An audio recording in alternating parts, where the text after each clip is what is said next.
tous. Qu'est-ce qui fait une nation ? Une langue, un territoire, une histoire partagée, des institutions communes ? Ou bien est-ce quelque chose de plus profond ? Une construction de l'esprit, un sentiment collectif qui évolue avec le temps ? Depuis plus d'un millénaire, la nation française s'est forgée à travers les soubresauts de l'histoire. La monarchie capétienne, la Révolution, l'Empire, les guerres mondiales, la République.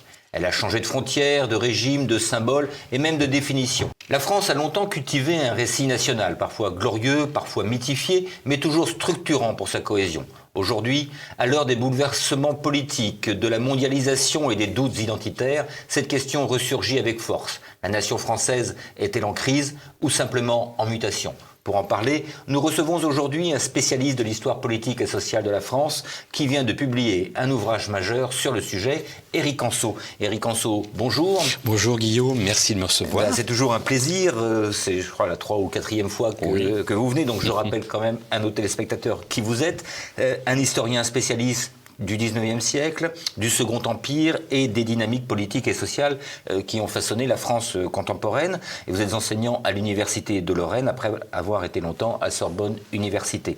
Alors, auteur d'une vingtaine d'ouvrages... Quarantaine. Voilà. D'une quarantaine d'ouvrages, vous avez récemment publié, en 2022, la première élection présidentielle de l'histoire, en 1848, paru chez SPM, une histoire mondiale des impôts, je sais pas, c'est composé en 2023, vous étiez venu nous en parler, la laïcité, un principe de l'Antiquité au temps présent, en 2024, toujours chez le même éditeur, passé composé, et enfin l'objet de cette émission, Histoire de la nation française, des mythes des origines à nos jours, lui est paru chez Talandier. Alors, dans l'introduction de ce livre, vous écrivez que la nation revêt une réalité complexe qui a pu changer dans le temps et dans l'espace. Alors, avant de rentrer dans le détail, peut-on dire qu'il y a eu plusieurs nations françaises successives au fil de l'histoire ? Oui, alors la citation que vous évoquez est due à Ernest Renan, qui en mars 1882 a publié, après l'avoir prononcée à la Sorbonne, une très grande conférence sur le sujet. Bien sûr, on va sans doute en reparler. Et Ernest Renan disait, c'est une question, une idée claire en apparence, mais en réalité extrêmement complexe.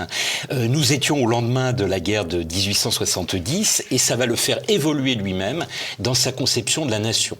Et pour faire simple, je dirais qu'à la base, il n'est pas républicain, Ernest Renan, loin s'en faut, et il a une conception ancrée dans le temps, très patrimoniale, très historique, basée sur la langue de la nation en fait royale, telle qu'elle a été forgée, on l'évoquera sans doute, par nos grands monarques capétiens.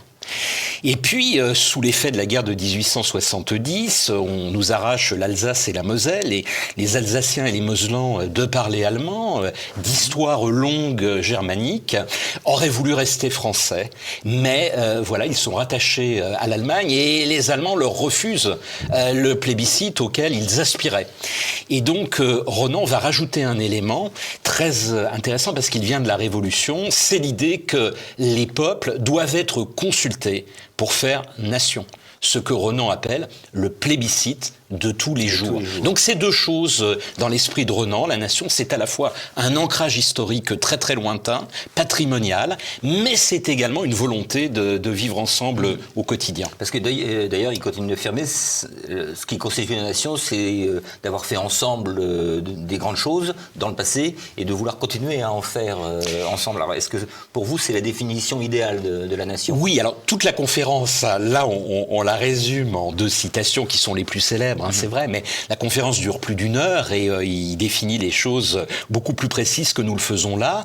À l'époque où Renan écrit, il y a indiscutablement dans la nation française qui vient véritablement là de républicaine d'advenir, il y a une nationalisation des Français au cours du 19e siècle, on l'évoquera aussi sans doute, il y a à la fois l'ancrage dans le présent et la volonté de continuer à se projeter en avenir ensemble. Aujourd'hui, les choses sont un petit peu plus complexes parce qu'on a ce passé, mais le présent est compliqué et alors l'avenir, n'en parlons même pas. Alors vous soulignez également que la conception de la notion de nation en France repose davantage sur un projet politique finalement que sur une langue ou sur des critères ethniques. C'est-à-dire que oui. la nation est différente du peuple. Ah oui, le peuple et la nation sont deux choses différentes. C'est-à-dire que le peuple, c'est quelque chose à la fois de très concret, et en même temps, le peuple, il y a deux définitions. C'est-à-dire qu'il y a le peuple en tant qu'entité qui vit dans un État, mais il y a aussi le peuple qu'on oppose aux élites. La nation est d'une certaine façon beaucoup plus englobante, mais beaucoup plus complexe, parce qu'elle repose sur une représentation que les autres ont de vous, et une représentation que vous faites vous-même du monde. Alors dans mon livre, j'évoque les deux aspects, parce que bien évidemment, à l'étranger, on va dire les Allemands, les Anglais, etc., ou les Italiens ont une conception très particulière des Français, qui peut être faite d'admiration, mais aussi d'une forme d'agacement, parce que les Français, voilà, se voient peut-être un petit peu plus beaux qu'ils ne sont, et ont tendance, depuis la Révolution française, depuis les Lumières, depuis la Déclaration des droits de l'homme aux citoyens, à donner des leçons à la terre entière. D'ailleurs, mais vous m'ouvrez faites la transition sur ma prochaine question, parce que c'est la citation de Tocqueville que vous mettez en exergue de votre introduction que je veux lire. Hein. Oui. Quand je considère cette nation en elle-même, je la trouve plus extraordinaire qu'aucun des événements de son histoire. En a-t-il jamais paru sur Terre une seule qui fût si remplie de contrastes et si extrême dans chacun de ses actes? Bon, le téléspectateur continueront. Donc, est-ce que Et le général de Gaulle lui fait écho, puisque dans la première page de ses mémoires, il dit quasiment mot pour mot la même chose. Je cite également le général de Gaulle à la suite. Lui, ça a l'impression que la Providence l'a créé pour des succès achevés ou des malheurs exemplaires. Alors, qu'est-ce qui rend, selon vous, la nation française si particulière par rapport à d'autres modèles nationaux? Il y a des éléments de similitude et il y a des différences. Parmi les éléments de similitude, c'est l'État, et en particulier la monarchie, qui ont forgé la plupart des nations mondiales. Et la France s'inscrit en fait dans ce trend historique. Il y a quelques exceptions, et on opposera par exemple la France à l'Allemagne, parce que l'Allemagne, c'est la nation qui va créer l'État. Ouais. Et c'est très tardif, c'est le 19e siècle. Mais globalement, la France se ressemble plutôt au modèle commun. Alors maintenant, il y a des traits distinctifs, comme d'ailleurs de toutes les nations. Nous avons un patrimoine particulier, nous avons une langue particulière, nous avons peut-être un goût de la controverse, du débat plus prononcé que nos voisins. La galanterie, ça vient de l'époque moderne, et c'est extrêmement français. La gastronomie, voilà. Et donc il y a des particularités, des spécificités de chaque nation. J'ajoute un élément, c'est que, bien évidemment, les élites ont forgé la plupart des nations, mais alors nous, le processus remonte très très loin, puisque les monarques capétiens ont commencé à le faire à partir du XIIe, XIIIe siècle. Donc c'est quand même très très ancien. Justement, on va maintenant aborder je dirais, la construction de cette nation. Alors, vous avez découpé votre livre en quatre parties que vous appelez des âges, oui. Pour reprendre votre terminologie. Donc, il y a les origines, les mythes. Oui. Ensuite, la forge royale, puis révolutionnaire, l'épanouissement national au XIXe siècle, et enfin, donc le quatrième âge, celui que nous vivons, celui d'une nation républicaine vivante, débattue et menacée, dites-vous. Alors, revenons aux origines. Pourquoi les mythes? Parce que, donc, effectivement, on parle des Gaulois, des Francs, de Bouvines. Est-ce que ça s'est constitué vraiment à partir de mythes, sans remonter jusqu'aux Troyens? Bien sûr. Alors, la question des origines est une question extrêmement piégeuse, hein, bien évidemment. Tous ceux qui se sont attelés à ce sujet l'ont abordé. Moi, je l'aborde de front. Dire nos ancêtres les Gaulois est bien évidemment très, très exagéré. Ça n'empêche pas certains de nos présidents, de nos chefs d'État à avoir repris la formule. Nicolas Sarkozy, par exemple, voulait qu'on réenseigne à nos chers enfants nos ancêtres les Gaulois, y compris quand ils étaient d'origine différente, on va dire, que natale en France. Mais il y a un peu de vrai quand même, malgré tout, parce que les Gaulois et les Gallo-Romains, quand les Francs arrivent, sont quand même 12 millions à peu près, hein, là où les Francs, les envahisseurs, hein, ne sont que 100 000 à 120 000. Donc vous voyez le rapport de proportion. Simplement, les Gaulois eux-mêmes sont d'origine très variée. Quand on évoque les Gaulois et les Francs, on va oublier les Normands, on va oublier qu'il y a aussi un peuplement grec sur le pourtour méditerranéen de la France. Et donc en fait, le mythe des Gaulois, mais le mythe des Francs et le mythe des Troyens va être utilisé en fait par les rois de France, hein, pour s'affirmer, hein, comme issu d'une très très longue lignée. J'évoquais les Francs, le baptême de Clovis, hein, à la jointure du 5e et du 6e siècle, jouissait un très très grand rôle dans l'affirmation l'affirmation des rois capétiens, issus de l'élection du Capet dans des conditions très controversées au Xe siècle. Mais tous ces mythes ont surtout été développés au XIXe siècle, à un moment de l'établissement du roman national. La République les a repris également. Oui, ils ont été développés en deux temps. Ils ont été développés par les monarques.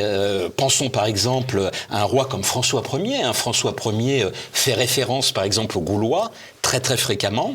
Louis XIV aime beaucoup Vercingétorix également, donc vous voyez, il y a cet ancrage, mais bien évidemment, la Troisième République et ce qu'on appelle le roman national va en rajouter une couche, alors en s'appuyant beaucoup plus sur les Gaulois que sur les Francs, parce que le gros problème des Francs, il est double. D'une part, c'est le baptême de Clovis. Alors on est dans un combat de la République assez anticlérical à ses débuts, la laïcité républicaine va s'affirmer, et donc cet héritage, on a tendance un petit peu à le renier, d'autant plus que les Francs, ce sont des Germains, et les ancêtres des Germains, les Allemands, viennent de nous vaincre en 1870. Donc on préfère évoquer les Gaulois. Gambetta, je publie prochainement un livre sur Gambetta, est assimilé à Vercingétorix, le défenseur du territoire, et on préfère les Gaulois aux Francs, par exemple. Mais, et ça reflète également l'opposition droite-gauche. Ah, exactement. Au XIXe siècle, alors ça c'est assez fascinant, je le rappelle dans mon livre, c'est connu des spécialistes, mais beaucoup moins du grand public. On va dire c'est plutôt la droite conservatrice et catholique qui, on est dans un combat des deux France au XIXe siècle, revendique l'héritage franc, et plutôt les républicains, les libéraux, mais surtout les républicains, qui revendiquent l'héritage gaulois. Alors là, c'était les mythes développés au XIXe siècle. Maintenant, je voudrais revenir à la réalité. Oui. Comment s'est constituée cette nation? Est-ce que c'est par chocs successifs, par rupture, grande rupture, ou bien progressivement, en douceur, si je puis dire?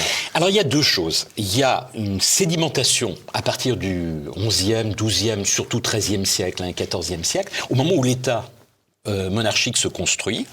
Et puis il y a des phases de cristallisation. Et ce que je montre dans mon livre, c'est que les guerres, la guerre de 100 ans, les guerres de religion, plus près de nous, les guerres napoléoniennes, la guerre de 1870 et les deux conflits du XXe siècle, surtout la première plutôt que la Deuxième Guerre mondiale, ont été des moments, je veux dire, où on a failli disparaître, où la nation a failli disparaître, mais où elle a été au contraire conforté. Donc il y a une forme de cristallisation. J'utilise cette double image, si vous voulez, géologique, de sédimentation lente et de cristallisation à des moments clés.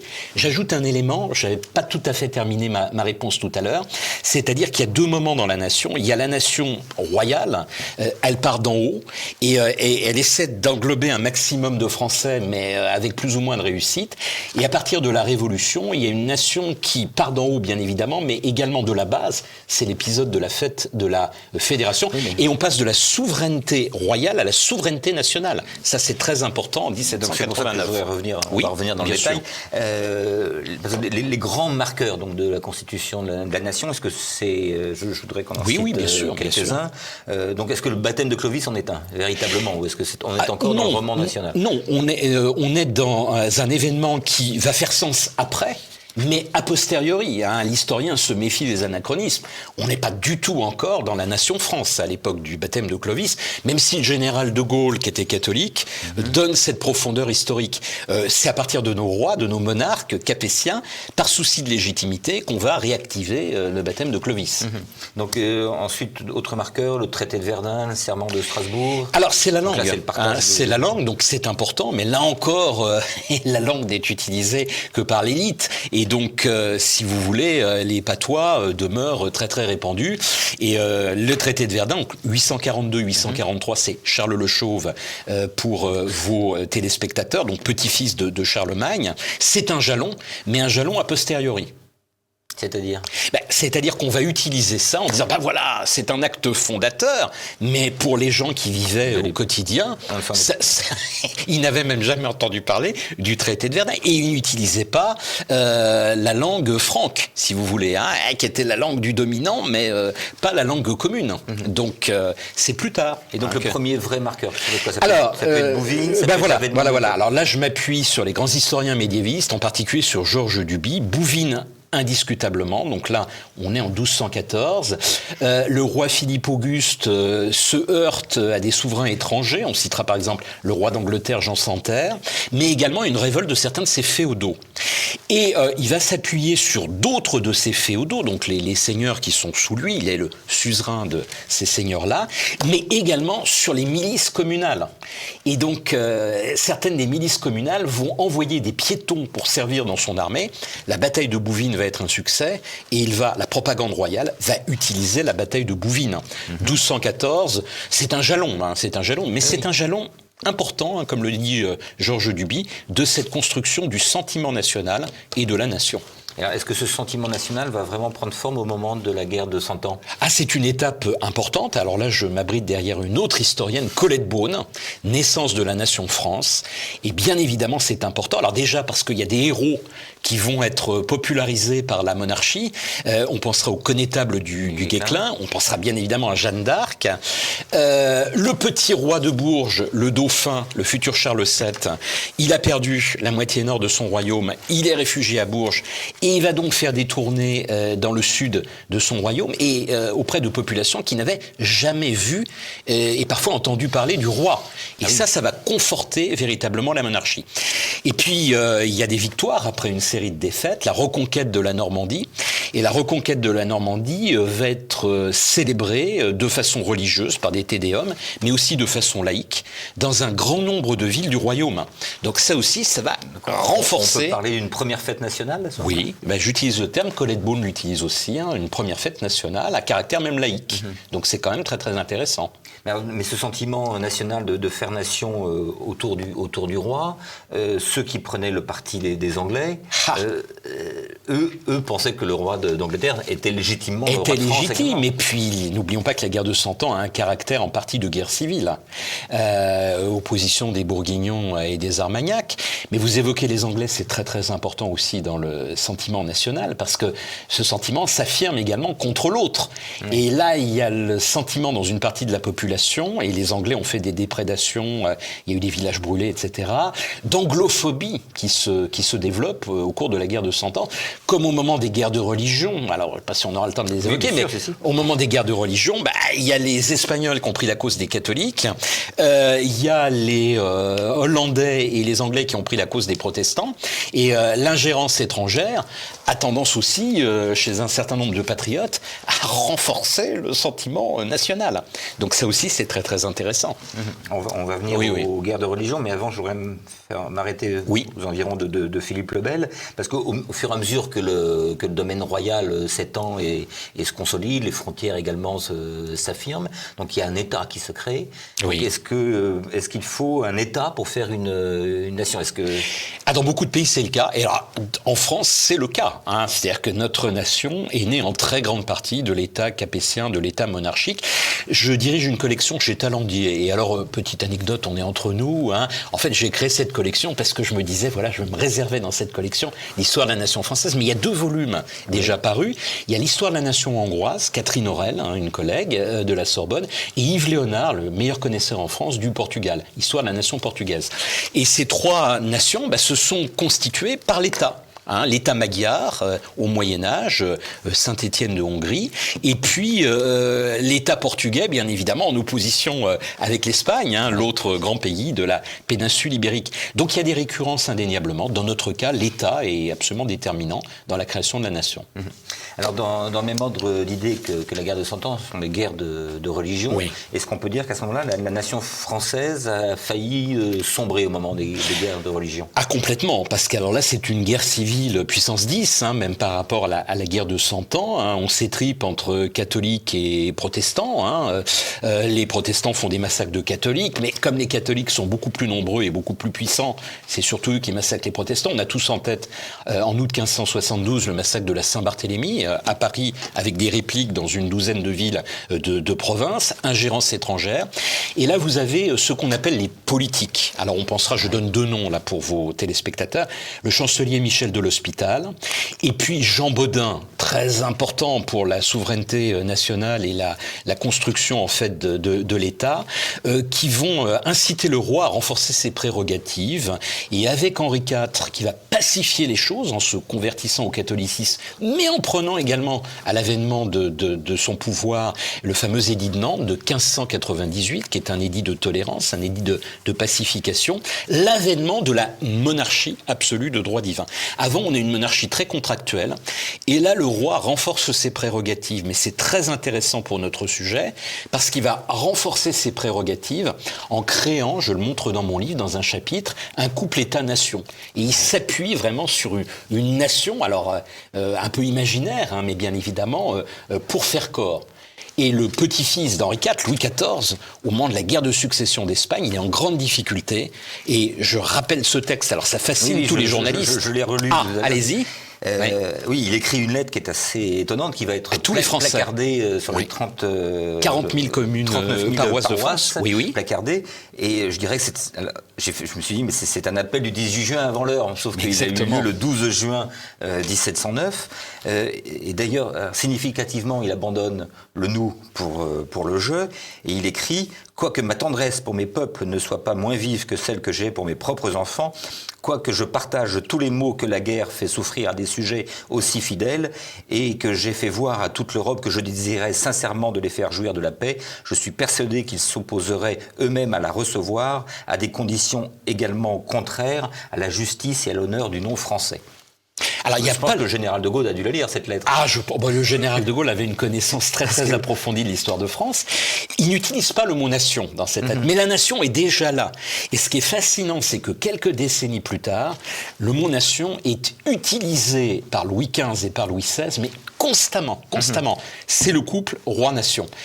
Et pourquoi il l'utilise beaucoup ? Parce qu'est en train de s'affirmer pendant les Lumières l'idée d'une nation sans le roi, d'une souveraineté nationale. Donc il y a une concurrence pour s'approprier la nation entre le roi et les philosophes et les parlementaires des Lumières. C'est assez fascinant. Alors je rappelle que cette lettre, c'était pour justifier la conduite de la guerre, et il fallait s'enrôler. Oui, d'autant plus qu'il est en très grosse difficulté dans la guerre de succession d'Espagne.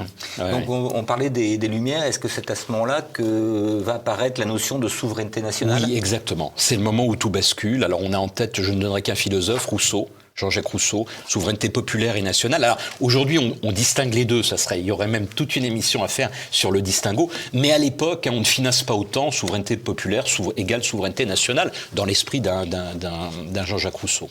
Et donc ça va mener à la Révolution. Oui.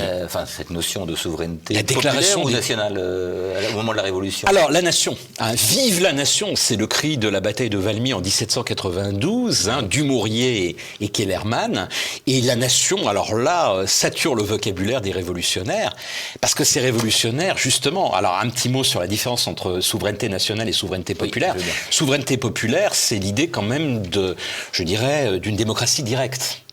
Et bien évidemment, les élites bourgeoises, elles veulent s'approprier le pouvoir, et c'est la souveraineté nationale, l'idée que dans la nation, le peuple, il a des représentants qui l'élit et qui le représentent. Et c'est bien cette idée-là qui se cache derrière la souveraineté nationale telle qu'on va la connaître ensuite et telle que nous la connaissons aujourd'hui avec nos parlementaires et notre président. Est-ce que vraiment la Révolution française est le pivot le plus important dans la notion de nation ? Oui, indiscutablement. Vous voyez que je n'hésite pas, contrairement à certains de mes collègues ou hommes politiques, je citerai Jean-Luc Mélenchon, à remonter très très en amont avant 1789, mais indéniablement le point de bascule, c'est la Révolution française et le 19e siècle, parce que le 19e siècle, avec la progression de l'État, va achever, et oui, un 19e qui se respecte et qui travaille en histoire politique et sociale doit évoquer son siècle quand il fait une histoire de la nation. Un quart du livre, parce que c'est là où le peuple français est véritablement nationalisé par l'école, par l'armée, par les transports, par l'économie, etc., etc. Mais est-ce que, alors on parlait du pivot important de la Révolution française, la guerre de 70 également est un... Fondamental. Alors, sentiment national, bien évidemment, là encore, terrible présence des Prussiens et des Bavarois. Sur un échec, sur une défaite. Sur un échec, la douloureuse perte de l'Alsace-Moselle, la chute du Second Empire, l'avènement de la Troisième République, et puis je vous le disais, le fait qu'un certain nombre de penseurs penseurs estiment que maintenant, vraiment, il faut, pour reconstruire le pays, profiter en fait d'un malheur. C'est ce qu'écrit très très bien un Renan ou un Victor Hugo. Profitons de cette catastrophe pour, je mets les guillemets, rebondir, nous reconstruire par l'école, par l'armée, et certains diront aussi par la laïcité, par la démocratie. Voilà. Les grands piliers de la République. Je vais rester au 19e siècle. Les deux grands moments aussi, 1830 et 1848, oui. Comment ont-ils marqué la notion de nation? Ah ben alors je dirais, alors je le savais bien évidemment, je joue au Candide, mais c'est une redécouverte de la monarchie de Juillet, un régime qui est très très impopulaire aujourd'hui en France, hein, le roi bourgeois Louis-Philippe, mais Louis-Philippe, n'oublions pas quand même, c'est ma couverture. Oui. C'est celle qu'on présente souvent comme la liberté guidant le peuple de Delacroix, ou comme la République, mais Delacroix n'était pas républicain, il était plutôt bonapartiste. Oui. Hein. Et en fait, c'est la nation, c'est une figure de la nation. C'est pour ça qu'avec mon éditeur, on a voulu la mettre en couverture. Avec Louis-Philippe, c'est le rétablissement définitif dans notre pays de la souveraineté nationale, car pendant 15 ans, les 15 ans qui ont précédé, il y a eu un retour de la souveraineté royale et du droit divin sous la Restauration, avec Louis XVIII et avec Charles X. Et à partir de 1830, elle n'est plus remise en cause. Et c'est la redécouverte, alors il apparaît dans mon index tout en haut, hein, d'un grand ministre comme Guizot, l'impopulaire Guizot. Mais Guizot, il a joué un rôle fondamental. Il y a la grande loi de 1833 pour que chaque commune de France ait une école, qu'elle soit religieuse ou qu'elle soit laïque. Et puis, c'est la création du musée d'histoire de France à Versailles, qui connaîtra, on l'oublie aujourd'hui, mais plusieurs centaines de milliers de visiteurs chaque année. C'est quand même tout à fait phénoménal.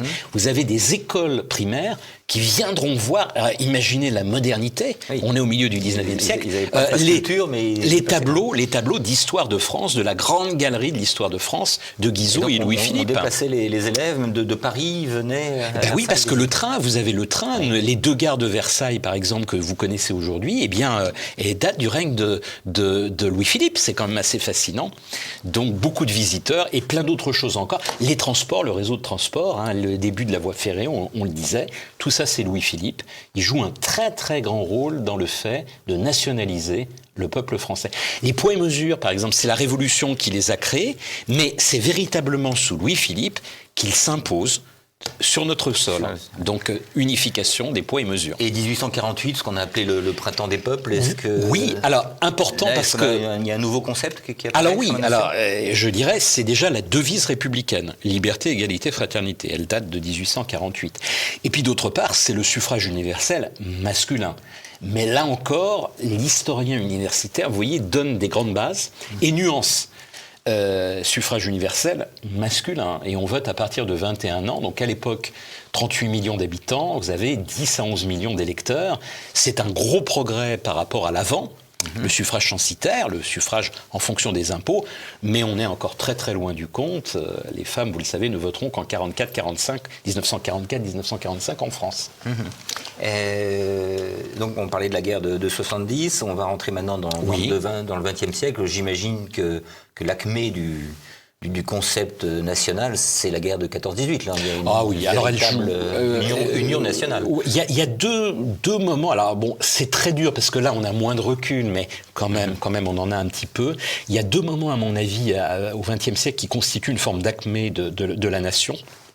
C'est d'une part la Grande Guerre, et la Grande Guerre débute par l'union sacrée. Alors après, les choses vont se distendre à partir de 1916 et surtout de 1917, mais tout le monde se retrouve en fait dans cette guerre. La laïcité qui a donné lieu à de très fortes tensions avec la querelle des inventaires, hein, ne l'oublions pas, entre également dans les mœurs à la faveur de la guerre de 14-18, avec les aumôniers aux armées. Voilà, vous nous expliquiez dans la dernière émission que effectivement le curé retrouve l'instituteur dans la tranchée. Mais exactement. Donc c'est un très beau moment d'union nationale. C'est Maurice Barrès également, les grandes familles spirituelles de la France. Et puis le deuxième moment, si vous voulez, après, alors là pour le coup, la Deuxième Guerre mondiale qui a été un moment qui a distendu la nation, presque une guerre civile, hein, c'est l'oubli voulu par le général de Gaulle et les communistes de ce qui s'était passé pour refaire nation. Et immédiatement après la Deuxième Guerre mondiale, vous avez les 30 Glorieuses, avec une forme d'apogée économique de la France, la grandeur retrouvée, Et voilà, il y a ça. Alors j'aime bien les images, les funérailles du général de Gaulle, même si Pompidou c'était pas mal après, mais les funérailles du général de Gaulle, c'est pas, je dirais, les funérailles de la France. Il n'en demeure pas moins que de Gaulle disait, bah voilà, après moi, les choses pourraient aller plus mal. Et dans Les chaînes qu'on abat, son livre de confession un petit peu avec André Malraux, il disait, voilà, il avait beaucoup lu Renan, hein, la nation, elle naît, elle se développe comme un adolescent, un jeune adulte, et elle peut aussi disparaître. Donc c'est le témoignage de Gaulle. Attention, la nation n'est peut-être pas éternelle. Alors justement, on va en parler avec ce XXe siècle. Enfin, du moins dans la seconde partie, on insiste alors d'abord un rejet du roman national. Oui. À quel moment le roman national commence-t-il à être... Alors, oui. C'est pas l'idéal, le roman national. Loin s'en faut. Hein. Moi, je dis franchement, je ne suis pas un tenant du tout. Je suis un tenant du récit national. Le récit national, il dit la vérité. Il essaie de dire la vérité. Bon, on ne peut pas complètement être objectif, mais... Donc, il va évoquer les pages glorieuses de l'histoire de France, et il y en a énormément. Je suis de ceux qui pensent que nous avons plus de pages glorieuses que de pages noires, mais il n'occulte pas, le récit national, les pages noires. Le roman national a tendance à évacuer complètement les pages noires de l'histoire de France pour ne plus garder qu'une vision complètement biaisée de la réalité. Par exemple, on le sait peu, mais dans le roman national de la Troisième République, on fait un tri dans les rois de France. Hein, il y a ceux qu'on garde et ceux qu'on rejette. Oui. On parle des rois fainéants, par exemple. Et on va garder un Philippe le Bel parce que c'est le constructeur de l'État. On va garder, alors ça c'est un petit peu paradoxal, Louis XIV, parce que c'est aussi la grandeur de l'État, l'État c'est moi, et on va garder le bon roi Henri, complètement mythifié avec sa fameuse poule au pot, comme si les paysans sous Henri IV mangeaient tous le dimanche la poule au pot. Bien évidemment que non, donc il faut faire attention. Alors le point de bascule, c'est les années 60, 70, 80, où on commence à déconstruire la nation. Vous avez, ça vient du monde anglo-saxon, des historiens, des sociologues, des politistes comme Benedict Anderson, et en France, Suzanne Citron, hein, qui déconstruisent la nation en disant que la nation, c'est rien du tout. En fait, c'est l'État, hein, qui va utiliser uniquement de la propagande et mettre dans la tête des gens qu'ils appartiennent à la même nation, mais c'est purement fictionnel. Alors, je viens de vous dire que c'est en partie fictionnel, c'est en partie une représentation, mais pas seulement, parce que bien évidemment, les Français, ils s'approprient à un moment donné la nation. Et ils sont très contents aussi de faire nation. Donc, vous voyez, mouvement de balancier inverse. Et encore une fois, la vérité, elle se situe quelque part entre le roman national et la déconstruction complète à laquelle on assiste par les intellectuels. Et puis, par d'autres raisons aujourd'hui. Il y a bien d'autres raisons qui expliquent les tensions et les difficultés qu'on rencontre dans la nation. Cette entreprise de déconstruction, oui. Donc on a parlé de Suzanne Citron, il y a aussi des historiens aujourd'hui qui... oui. Parce qu'on parlait de roman national, et puis de l'autre côté, il y a la repentance permanente. Oui, puis, bien évidemment. On nous explique également donc, que la nation n'existe pas, voire que l'histoire de France n'existe pas, voire que la France n'existe pas. On pourrait aller jusque-là. Ou que la France s'est construite uniquement par rapport à l'étranger. Alors, c'est-à-dire, donc ça c'est plutôt ce qu'explique Patrick Boucheron. Par exemple, dans son Histoire mondiale de la France. Alors attention, hein, c'est une approche qui a sa légitimité. Dans mon livre, je l'évoque. J'ai commencé par dire que nous nous étions construits en tant que nation par rapport à l'étranger. Mais vous comprenez bien que si on ne dit que ça, on ne présente qu'une vision biaisée, et je dirais même idéologique des choses. Parce que la nation, elle s'est aussi construite par elle-même. Et donc, il faut, me semble-t-il, et également, par le récit national, nous donner un avenir commun. On a le sentiment que certains n'envisagent de déconstruire que parce que soit c'est à la mode, soit parce qu'ils sont hostiles à la nation. Moi, je n'ai pas d'a priori, je dis des faits. Voilà. Est-ce que la nation est un concept, est-ce que c'est un concept de droite ou un concept de gauche, ou c'est un concept neutre, ce qui devrait être ? Pour moi, c'est un concept neutre et objectif, parce que la nation, encore une fois, elle a été appropriée par les Français. À certains moments donnés, elle est plus mobilisée par ce qu'on appellera la droite, mais c'est complexe, et à d'autres moments, elle est plus mobilisée par la gauche. Je rappellerai quand même que pendant la Révolution et pendant le 19e siècle, c'est plutôt un concept de gauche, indéniablement. Hein. Gambetta, encore une fois, je reviens à ma biographie de Gambetta, le mot nation, et avec le mot république, les deux sont mêlés. Et Jean-Marie Mayer, l'un de mes anciens maîtres de la Sorbonne, avait publié avant moi une grande biographie de Gambetta, et c'est La République et la Nation, le titre de sa biographie. Donc pour Gambetta, les deux sont intriqués. On ne peut pas séparer la République de la Nation. Et est-ce qu'aujourd'hui c'est un concept qui a mauvaise presse ? Qui a très mauvaise presse. Hein. D'ailleurs, je ne vous cache pas que mon livre se vend très très bien.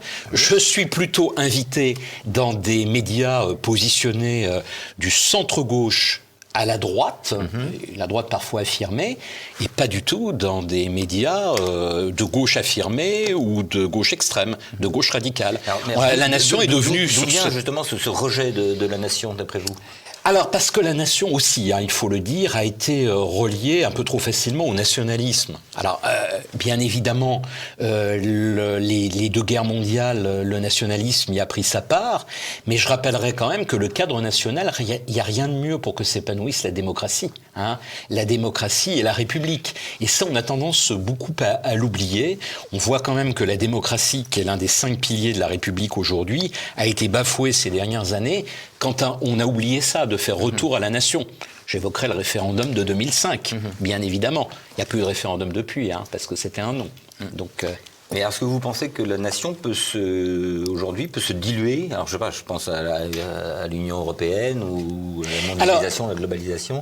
L'historien est très prudent. Vous évoquez les forces extérieures qui sont des handicaps possibles pour la nation, la mondialisation, le modèle anglo-saxon qui séduit beaucoup une partie de nos élites et une partie de notre jeunesse qui est constamment sur les réseaux sociaux à regarder des séries américaines, un modèle attractif, effectivement, de société d'individus. Vous avez l'Union européenne dans sa nouvelle phase depuis 1986 et 1992, qui est une Europe intégrée, donc avec l'idée pour certains d'une souveraineté européenne qui chapeauterait la souveraineté nationale, donc indéniablement. Et puis des forces internes. Jérôme Fourquet a publié un livre très très éclairant que je rappelle dans mon livre, L'archipélisation de la France. Il y a le risque d'un éclatement interne. Donc il y a de très très nombreuses menaces.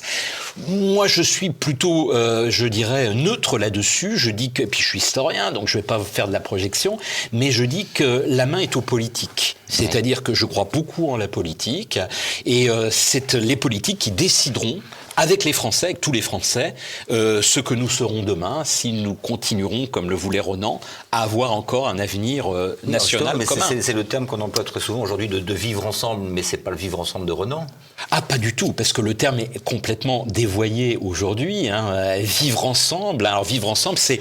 vivre ensemble avec chacun ses individus. Mais c'est un terme qui vient du monde anglo-saxon, vous savez, faire France, par exemple. Faire France, vivre ensemble. D'ailleurs, je m'empresse d'ajouter que dans notre code civil, nous avons le terme assimilation, qui est devenu un gros mot aujourd'hui, alors que les pères fondateurs de la Troisième République l'utilisaient constamment. Il a été remplacé dans un premier temps par intégration, mais nous n'en sommes plus là. Pour d'autres, c'est l'accueil, l'accueil des autres, avec toutes leurs différences. L'inclusivité aujourd'hui. L'inclusivité. Alors là, c'est un danger, parce que, bien évidemment, chacun doit faire un pas, mais c'est quand même à l'étranger qui est accueilli dans le pays de faire le pas le plus important vers le pays qui l'accueille. Et certains considèrent que non. Il y a un rapport, vous savez, d'un conseiller d'État qui avait été commandité par le président Hollande en 2012, quand il avait été élu, Thierry Tuot, qui disait, l'assimilation et même l'intégration sont complètement dépassées. Je m'empresse d'ajouter que la plupart des socialistes avaient été choqués et que le président Hollande, devant le tollé dans son propre camp, avait complètement enterré, bien sûr, ce rapport de Thierry Tuot, mais qui pourrait ressurgir. Alors, est-ce que l'historien que vous êtes est quand même inquiet pour la nation française ? Alors, je dirais, il est raisonnablement inquiet et raisonnablement optimiste. Moi, je dis, si nous voulons continuer à vivre ensemble et à constituer une nation, la balle est dans notre camp. Et si nous n'en avons plus la force, la nation s'achèvera un jour. Mais c'est les Français si elle s'achève, qui décideront. C'est une implosion, une désagrégation. Exactement, une désagrégation. Pourquoi ? Parce que vous avez certaines de nos régions. Alors déjà, on a vu en Nouvelle-Calédonie, nos compatriotes néo-calédoniens. On voit avec le peu de soutien que nous avons accordé à nos compatriotes mahorais. Une députée bien connue de Mayotte est très très choquée, Estelle Youssoufa, par la manière dont vraiment certains de nos hommes politiques ont traité Mayotte. C'est complètement indécent. Mais on voit également qu'en interne, eh bien, les Corses, les Bretons, j'habite en Bretagne, le président du conseil régional de la Bretagne saute sur toute occasion de demande d'autonomie par une autre région pour dire « Ah ben voilà !» Et nous, Bretons, nous voulons aussi notre part des choses. Je m'empresse d'ajouter que beaucoup de Bretons sont très français et patriotes. Donc, il n'a pas forcément ici le soutien, mais ça pourrait venir. Nous avons été construits par un processus d'agrégation des différentes provinces et on pourrait être construit par un processus dans l'autre sens, de désagrégation. Tout est envisageable. Est-ce que vous pensez que les rodomontades guerrières de notre président, est-ce que c'est une pitoyable tentative Alors pitoyable, je ne sais pas, mais indéniablement, vous savez, le président Macron est très politique et le mot nation, je l'évoque dans mon dernier chapitre, le 12e, il a eu tendance à le mettre à toutes les sauces quand ça l'arrangeait. Il disait qu'il n'y avait pas de culture nationale, par exemple, à un moment donné, quand il était en visite en Algérie. Et puis, il est quand même le créateur, à Villers-Cotterêts, et on a dépensé beaucoup d'argent pour le faire, et Dieu merci, de la Cité de la langue française, est très importante pour la francophonie. Donc, vous voyez, c'est l'un et c'est l'autre. Il est beaucoup dans le récit national, il est le président qui a le plus commémoré et le plus panthéonisé de tous nos présidents de la Ve République, mais je dirais c'est peut-être parce que le roi est nu, comme on disait jadis, le président est nu, et il se raccroche à ce qui peut l'être, parce qu'il a une perte de pouvoir. Et peut-être que la guerre en Ukraine, alors je vais être un peu politiquement incorrect, mais c'est le moyen nouveau qu'il a trouvé, comme d'ailleurs en 2022 au moment de sa réélection, pour se réassurer en chef de guerre. On voit d'ailleurs qu'il remonte dans les sondages, depuis les rodomontades trumpistes et l'entretien de Trump et Zelensky dans le bureau ovale et ce qu'ont dit les Européens. Il s'est placé en première ligne parce qu'il était très bas et en grande difficulté dans notre vie politique intérieure. Bien, ça sera le mot de la fin. Donc je rappelle, Histoire de la nation française, du mythe des origines à nos jours aux éditions Talandier. On a parlé d'un Gambetta, donc vous allez revenir pour nous parler de Gambetta. Et quels sont les projets alors le grand projet... Vous êtes un travailleur de fond, je le sais. Oui, mais 2025, bon, toutes les planètes sont alignées, mais bon, les livres paraissent en même temps. Le Gambetta, il est de 2 ans antérieur. C'est la nouvelle histoire de France, réunissant 100 de nos plus grands historiens, de toute sensibilité, mais sans parti pris idéologique, pour proposer un très très beau panorama de notre histoire. Un livre qui va sortir en septembre prochain et dont je pense on va pas mal parler dans les médias. Eh bien, nous en reparlerons en tout cas ici. Éric Anseau, merci infiniment. C'était Passé Présent, l'émission historique de TVL, réalisée en partenariat avec la revue d'histoire européenne. Avant de nous quitter, n'oubliez pas bien sûr de cliquer sur le pouce levé sous la vidéo et de vous abonner à notre chaîne YouTube. Merci et à bientôt.